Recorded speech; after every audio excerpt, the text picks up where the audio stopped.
Good morning, friends, and welcome to No Sleeves Garage. Today, it's going to be a little bit of a trek.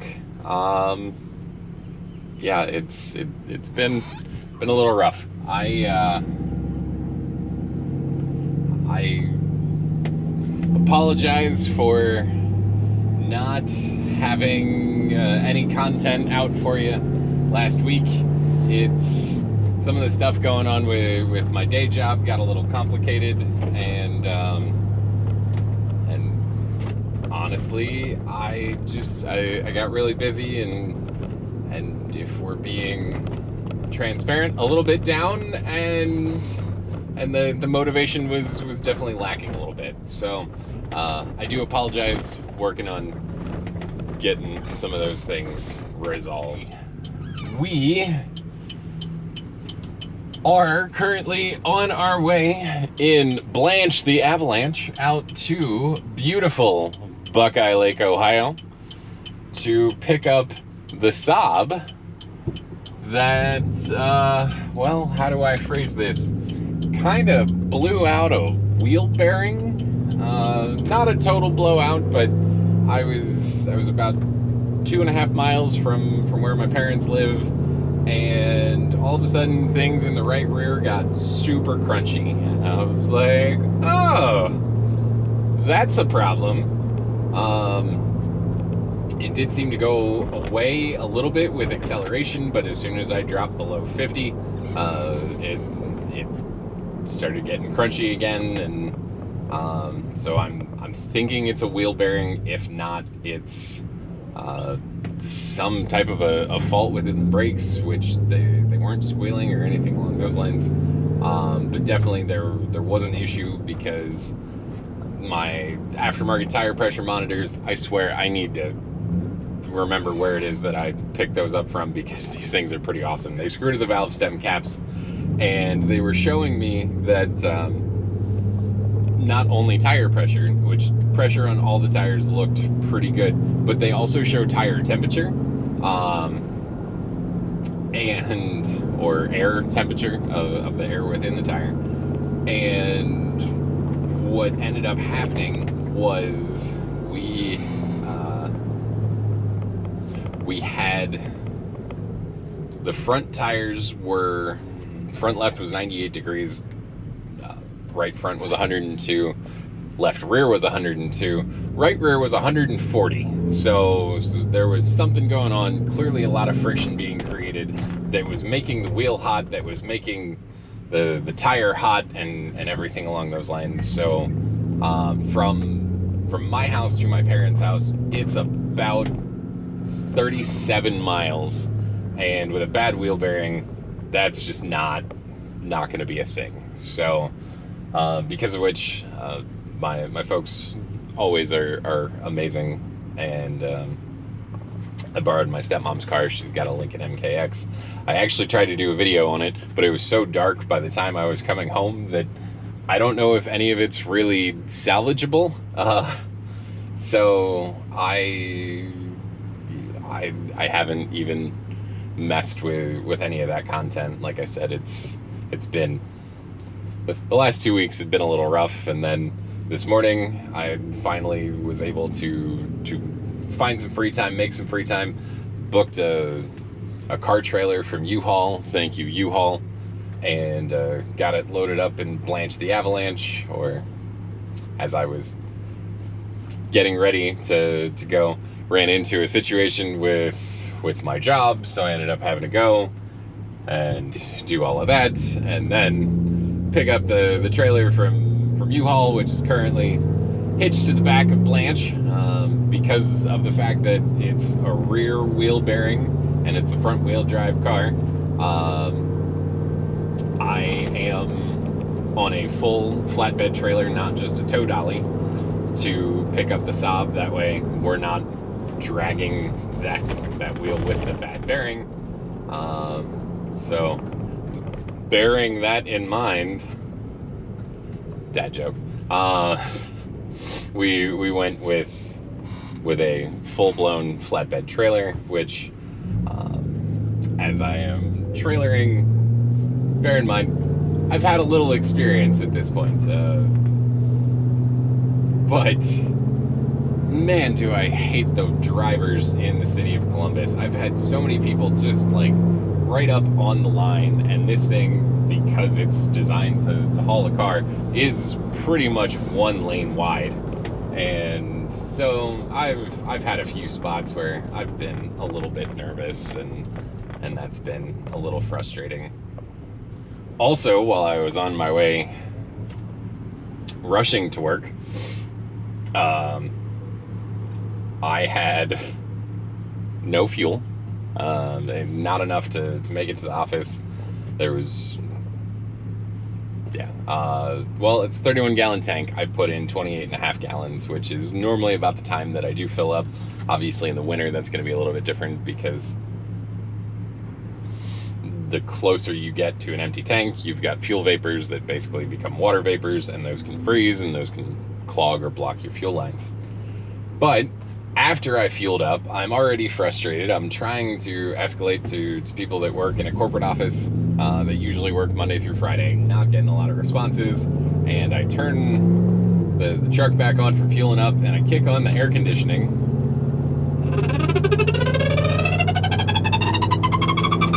And I hear that. And it's like, what? What is that sound? So, I couldn't figure out what it was. It was driving me nuts, so I stopped in a parking lot. Like, I turned the stereo up, turned the stereo down. It was a louder, screeching, just god-awful sound. And so I pull off in a parking lot, and I was thinking that something failed with the amplifier for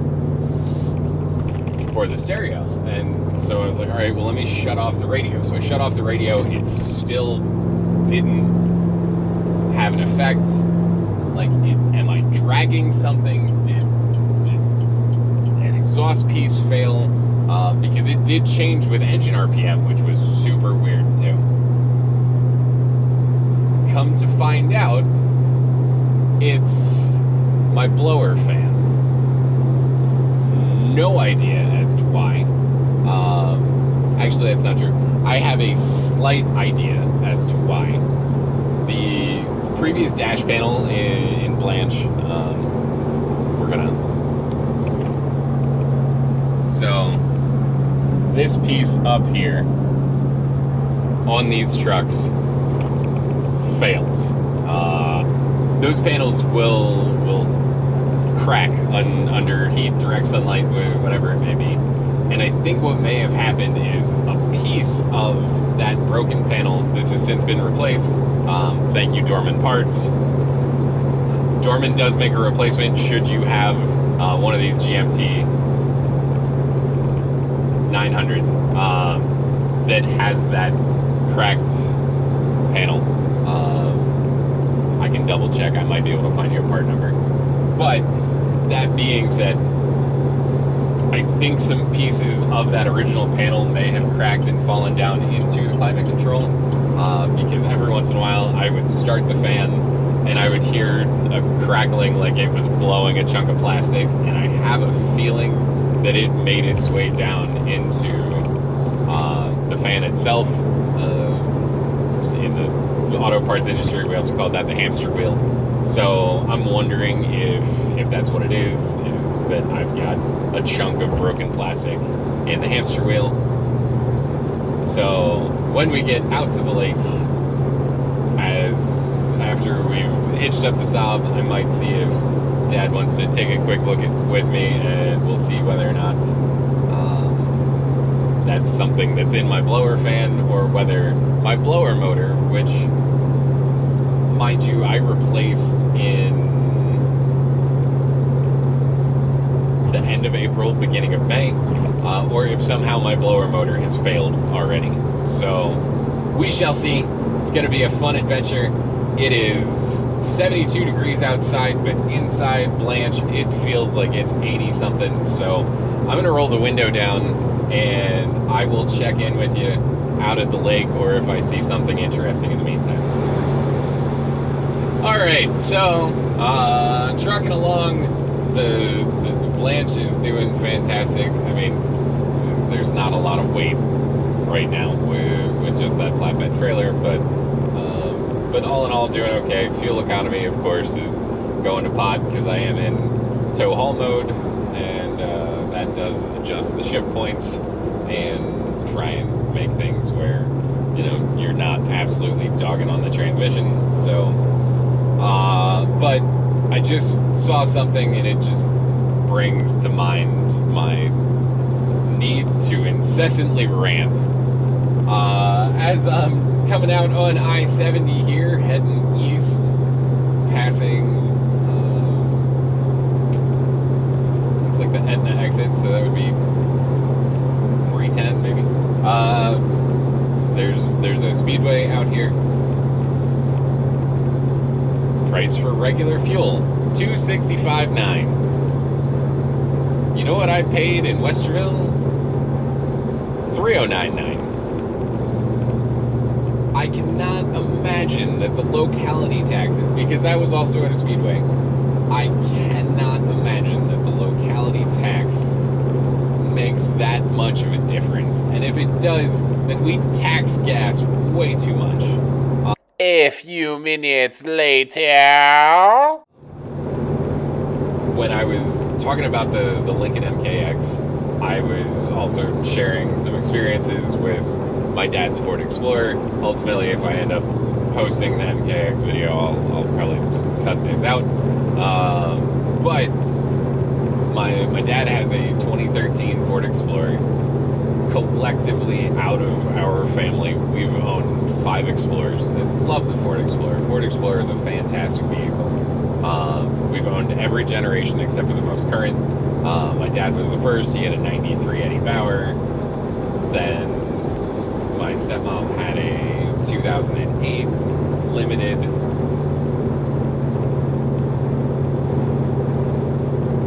I might have been before or just after that, but I had an 03 XLT, and then my dad got his 2013 Limited, and then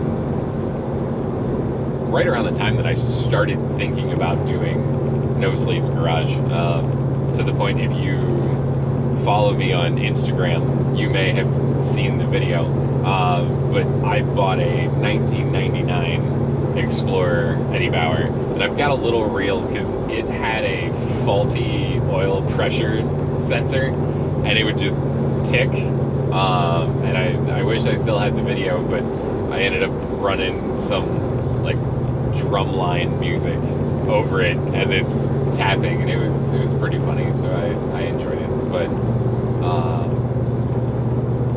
yeah, so the Ford Explorer has been great.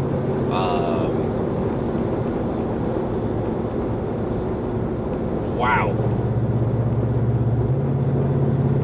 Holy train derailment. I have absolutely no idea where this train of thought was going, where it started from. Like, I'm gonna have to go back to the start of the video to figure out how we went from talking about fuel prices. Boom, got it. There we go. This is how neurodivergence works. So for those of you who are, I appreciate you. Solidarity. It's loads of fun, especially for those of us that go unmedicated. We raw dog neurodivergence. Yeah. When I bought my 03 Ford Explorer, I bought it it was October of 2007. And the day I bought the Explorer, fuel prices went from like $1.75 a gallon to $2.50. Like, the day, because I wasn't necessarily concerned at $1.75 a gallon.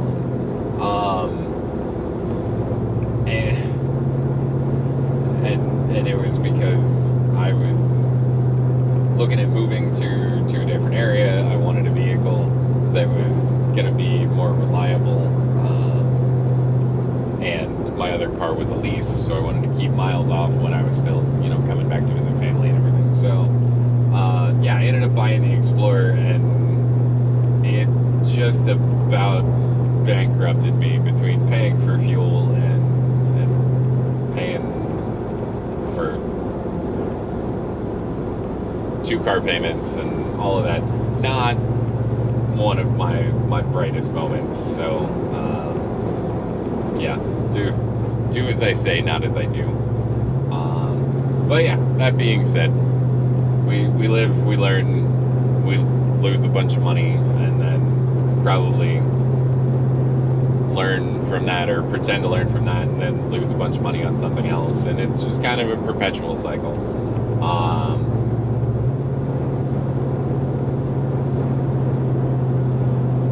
But almost to Buckeye Lake, which is fantastic. It's currently about 11 o'clock. I've got to have the trailer back by 2:30, but I wanted to give myself a little bit of buffer on time and all of that, hoping that the Saab fires right up, which hasn't been a problem. It started right up for me every time, even when it's sat for several weeks. And then, since the bearing's not completely seized, I should be able to just pull it right up on the trailer, which should be good. So, I'm gonna check in with you in a little bit when we start putting the car on the trailer. Cool. Alrighty, we're in the Saab. The Saab has fired up, so we're just gonna back her on up here.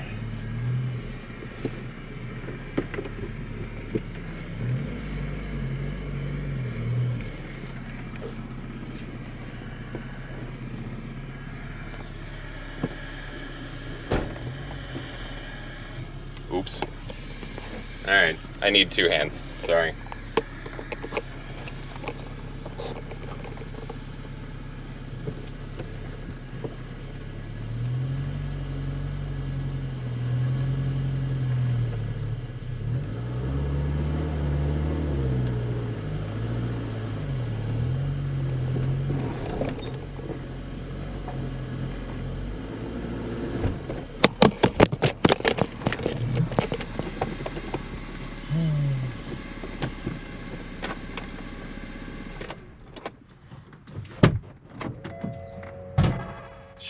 Lizard.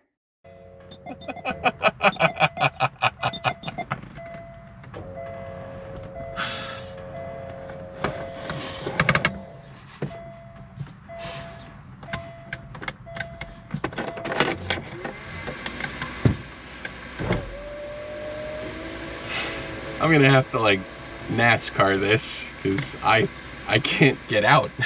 Oh. Lizard. Alright, that's okay. I'll figure it out. Yeah. Here's what I'm thinking.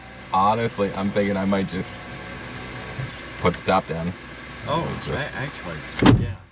That would be a whole lot easier in trying to climb through that. Yeah.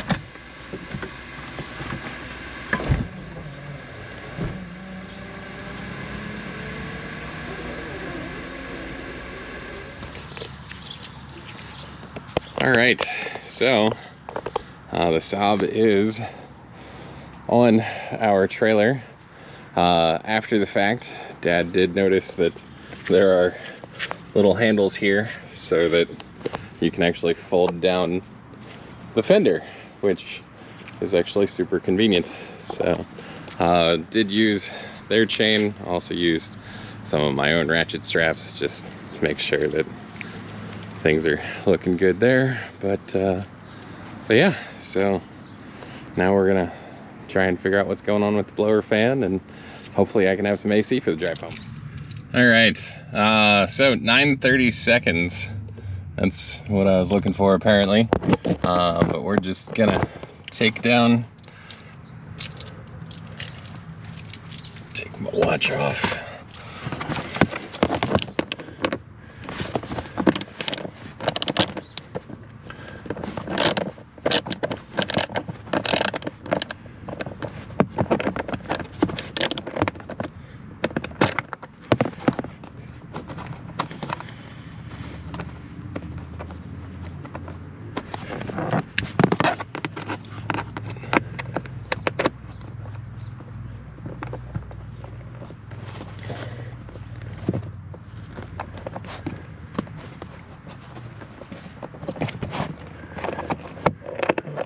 Just give up.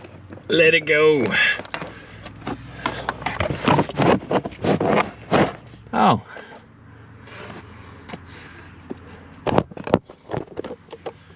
So our blower fan has fallen out of the opening somehow.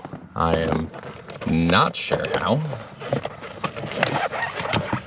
That's a neat trick.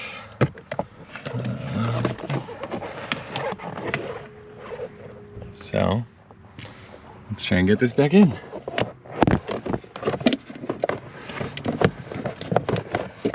A few minutes later.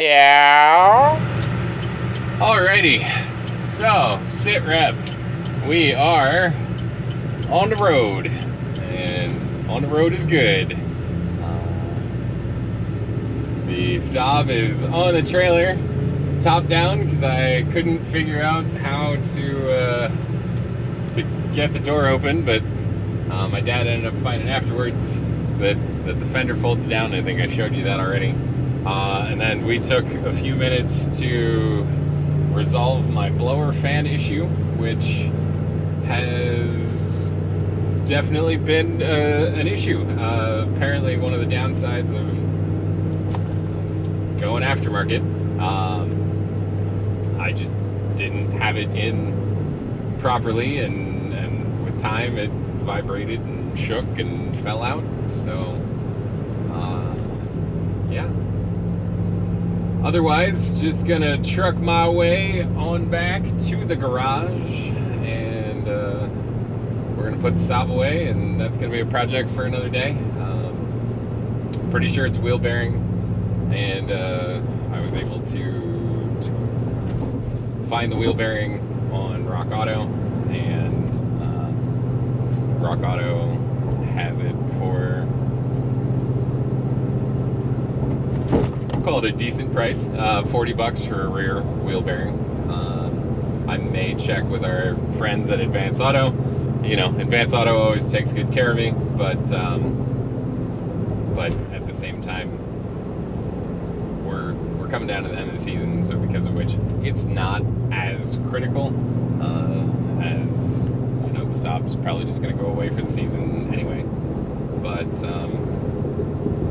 yeah, so I'm just going to cruise, maybe find my way towards some food, because I haven't eaten yet today, but I've at least got my Kirkland water. Alrighty, so we are back at the garage, and managed to move some things around here at the house. I do have Austin's stick Vic, so move the Vic out of the way, and now gonna well, unhook the Saab and pull it on down and put her away.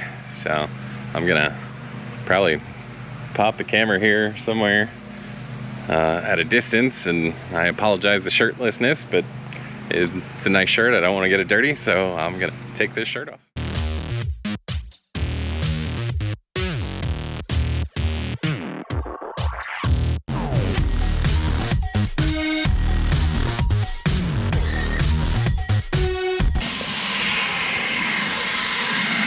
So that's how that works. Let's see if the door opens. Hey, look at that. All right, just barely, but I made it. So.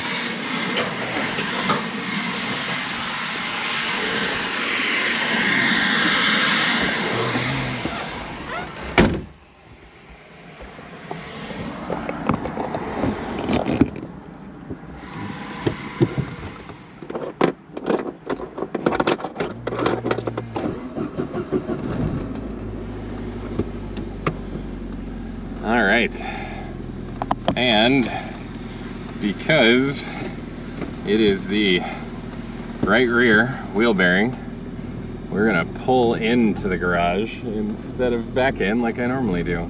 So.